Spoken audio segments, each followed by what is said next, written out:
Hello painters and hobby enthusiasts, Planet Mithril here once again with another Lord of the Rings Middle-earth strategy battle game painting tutorial for you, and today we are painting the Abrakhan warriors of Harad. I've got a real soft spot for these models.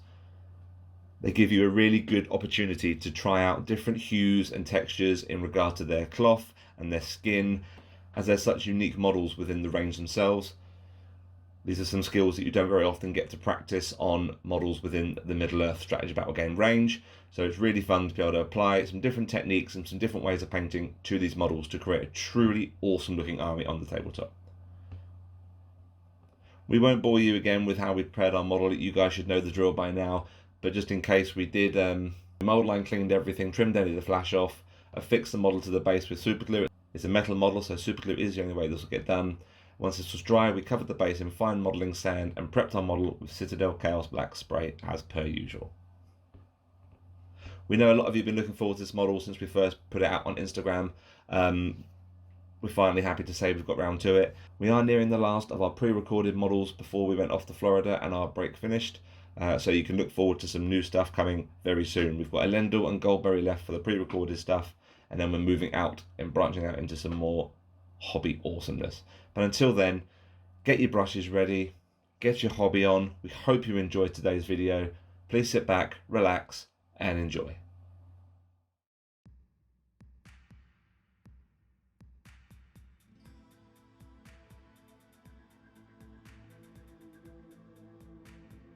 Base colours.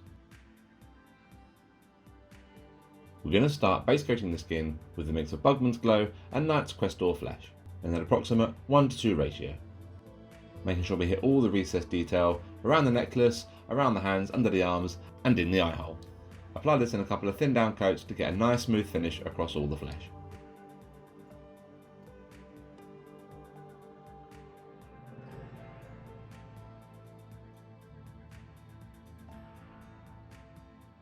Now, using a mix of Phoenician Purple and Baraknur Burgundy, base coat all the head dressings.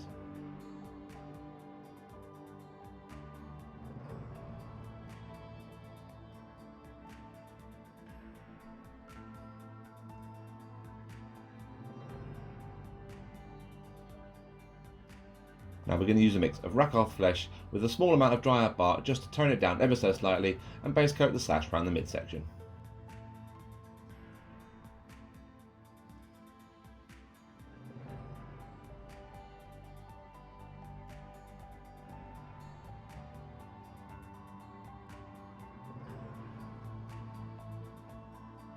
Next, using an approximate 2:1 mix of Abaddon Black and Stegadon Scale Green, base coat the entire trouser area.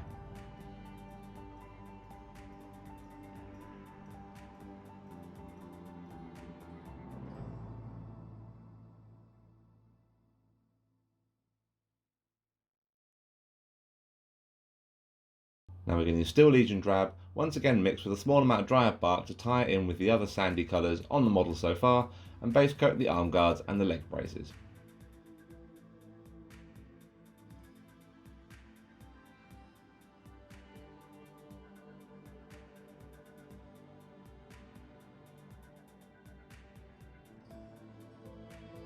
Now we're going to use Iron Hand Steel to pick out the blade and any other silver metalwork on the model.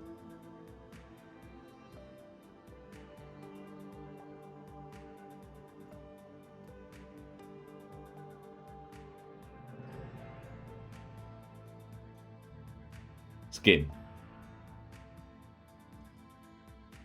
We're going to start adding Ungor Flesh in small increments to the previous Bugman's Glow Knight's Crest or mix. At the first stage, we want to focus on blocking out the larger areas and defining the main areas of folds and musculature across the Abrakhan guard's body, leaving the previous base coat showing in the deepest recesses wherever we can.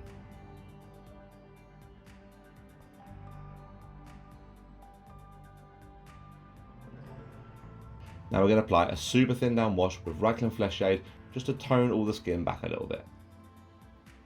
The Reikland Flesh Shade will pick up really well with the Knight's Crest and Ungor hues we're using throughout, and really give it that authentic Haradrim feel we want for our Abrakhan guard.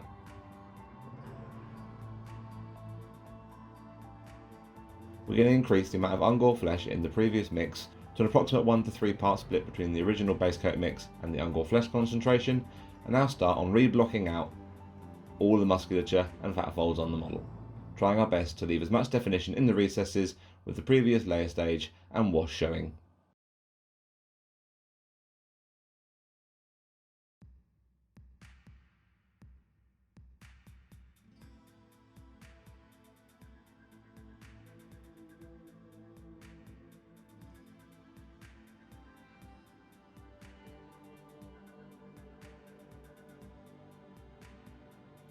When you're happy with how your layering stages are looking, we're going to start adding pallid witch flesh to the previous layer mix and focus now on creating definition across the folds and musculature.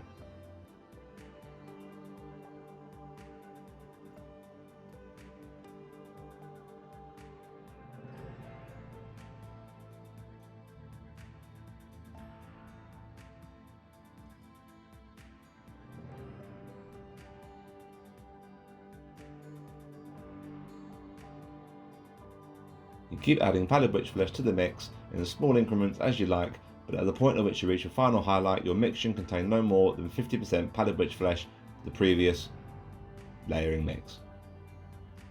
This will stop us washing it out too much and keep that authentic Haradrim feel we want to maintain across our Abrakhan guard falls.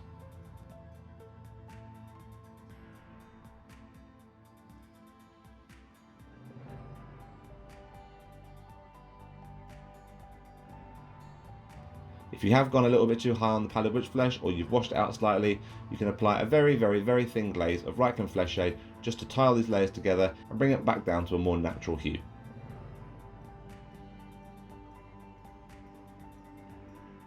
Head dressings. We're going to apply a manual shade to all the head dressings now by adding Nagaroth Night and Abaddon Black to the previous base coat mix. This will be thinned down and applied very targeted to apply some natural shadow to the folds of all the head dressings. It's a complicated mix, but trust us, it's really worth it because the Nagaroth Night will just tone down the purple without letting the black overwhelm the hue too much. For the first layering stage, we're going to add Genestealer Purple to the previous Fennekin and Burgundy mix. This will be in about a 50-50 split and just focus on, once again, blocking out the main areas of cloth and creating some natural shadow.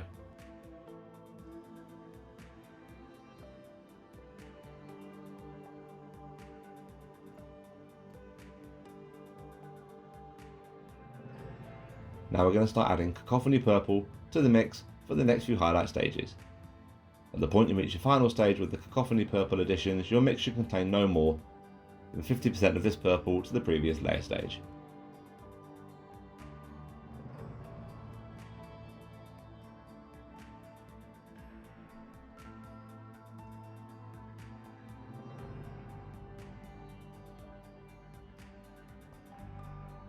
Once you're happy with this, apply a penultimate highlight with pure Cacophony Purple. For the final highlight, we're going to use a mix of Cacophony Purple and Full Rim Pink, just to push the contrast between the lighter and darker areas of purple headdress.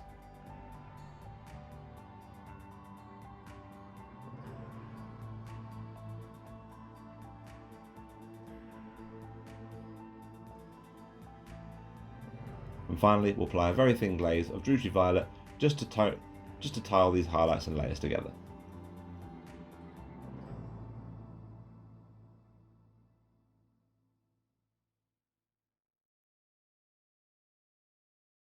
Sash. We're going to carefully increase the amount of dry bark in the previous base coat mix and apply this as a manual shade to the sash. Be careful not to add too much dry bark here, as you will end up overblowing the beige of the Rakoth with the brown if you're not too careful.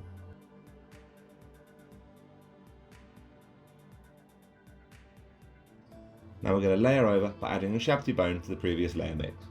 Keep your paint thin and controlled here, as beige and light colours are really hard to work with on a model like this, so make sure you're targeted, controlled, and your paint goes where you want it to go.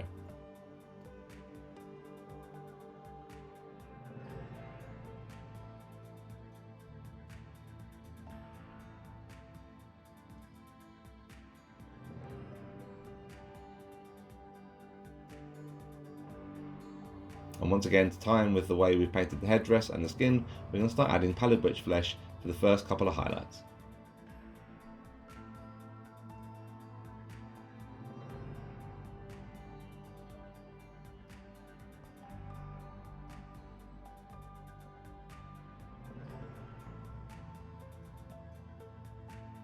leading to an approximate 50-50 split of pallid witch flesh to the previous layering mix for your final edge highlight.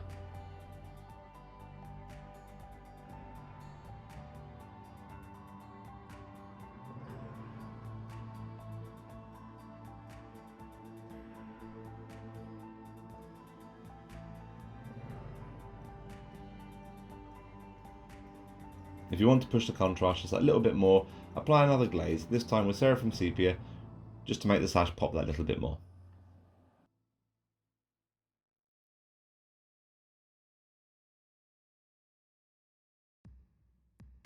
Trousers. Now we're going to apply manual shade to all the trouser folds with pure Abrakhan black. This is the only way we can shade these trousers at this point, as we don't think a wash would do the same job as we want at this stage.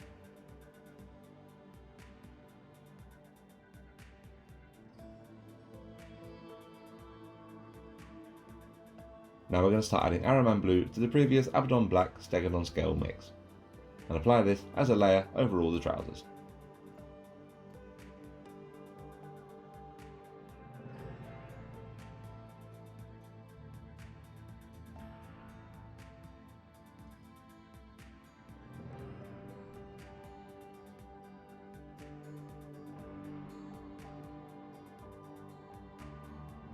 When you're happy with how your trousers are looking so far, I'm going to start adding Ulthuan Grey in small increments for the first few highlight stages, building up the layers slowly and gradually for a natural progression between the darker shades of Abrakhan Black and the lightest areas we're working on now.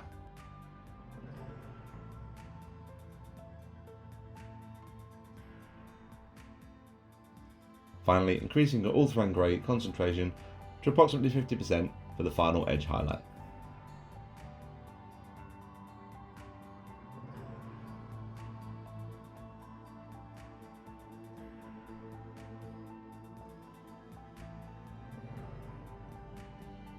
Strappings and braces. We're going to apply a pre-wash layer now to the strappings and braces on the arms and legs by adding Ushabti bone to the previous Steel Legion and Dryad Bark mix, leaving the previous base coat showing between the ringlets. And then we're going to add pallid witch flesh and build up slowly to create some definition and flow across these braces, focusing more on where the light will be hitting them to create some shadow where the shadow is cast down by his body.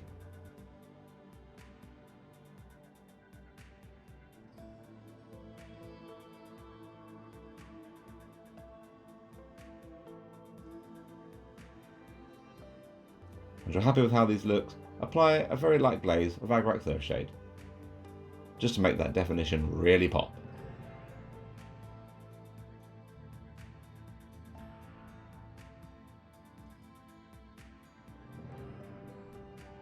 Weapons, gold details and gems. We'll start with the silver as that's the easiest part of the metals to paint at this stage. We'll start by washing the sword and the dagger blade with Nuln Oil.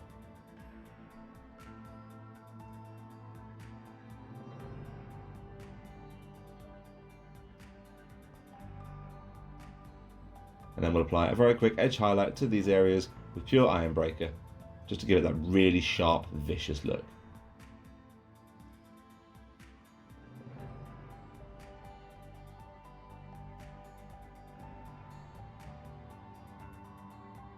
We're then going to very carefully go over the entirety of the necklace, the snake on the sword and any other gold details with Rhinox hide.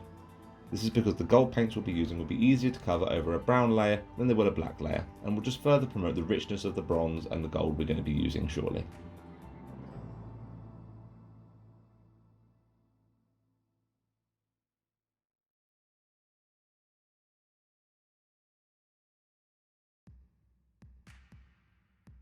To start base coating all the gold details, we can use a 50-50 mix of Rune Lord Brass and Retributor armour. Be very careful here not to bleed out over onto the skin. We're looking at framing around the gems at this stage. Don't worry too much if you bleed out over onto them, because we're not painting the gems just yet. We're only working on framing the outside and the main details of the necklace and all the gold details on the sword. You'll find this mix will cover really well and won't need too many repeated layers to get a nice solid build up of colour.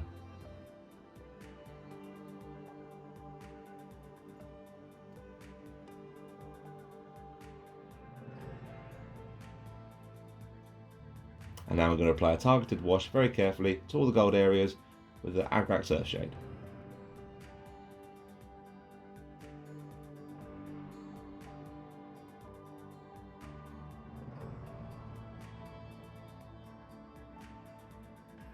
Now we're going to bring up the warmth and vibrancy to this gold by adding some Uruk Armor gold to the previous base coat mix.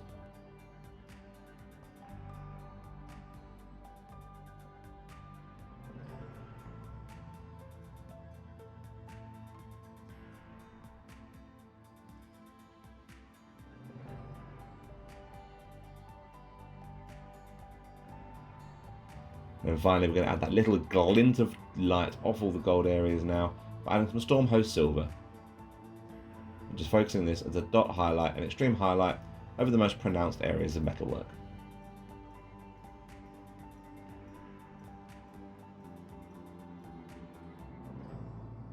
Followed by yet another glaze of Seraphim Sepia.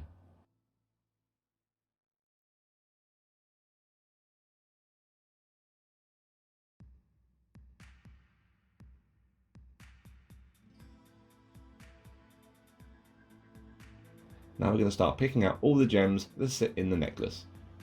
We're going to start using Thousand Suns blue and very carefully trying to leave a very small amount of black between the gem and the main body of the necklace.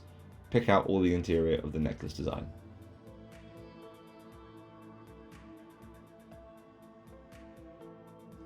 I'm going to apply a very targeted layer now with Araman blue, just to frame the outsides of all the gems a little bit more.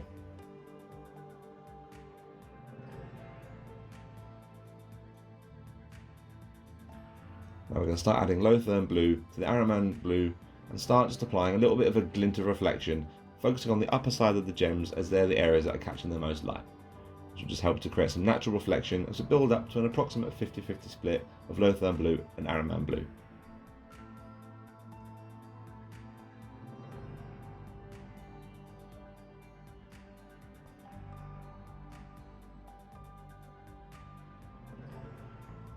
Once you're happy with how your gems are looking, apply a very dot highlight to the upper and lower areas on all the gems just with white scar, just to give that pinpoint prick of light bouncing off the most pronounced areas of glass. Once you're happy with how your gems look, we can apply a very thin coat of Art Coat gloss varnish just to make them really shine.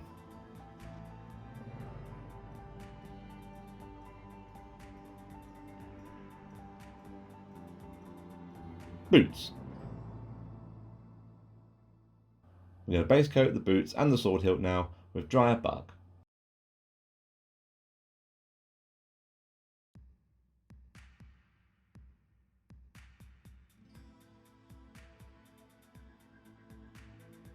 And then we're going to apply a very quick highlight just with Gawthor brown. You can work up some intermediate layers if you want, but we found this was sufficient for these areas on this model.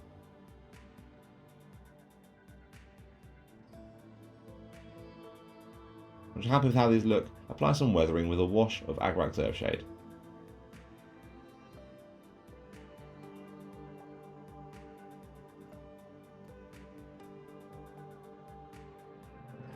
The base sand was painted with slightly watered down Steel Legion drag to give a base coat for our deserty look we want for our Abrakhan guard.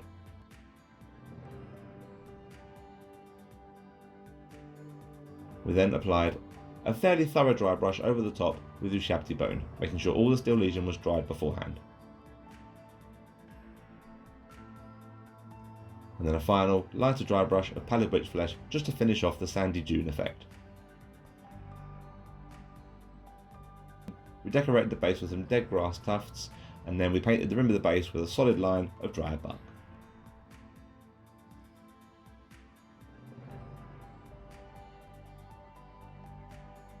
And there's your finished Abrakhan guard, one of legion, one of many. I struggle to think of any other models that capture the aesthetic of Corsairs and Harad stronger than these guys do. They are ferocious on the tabletop, fearsome warriors to behold, and leaving your enemy quaking as an army of them thunders across the battlefield.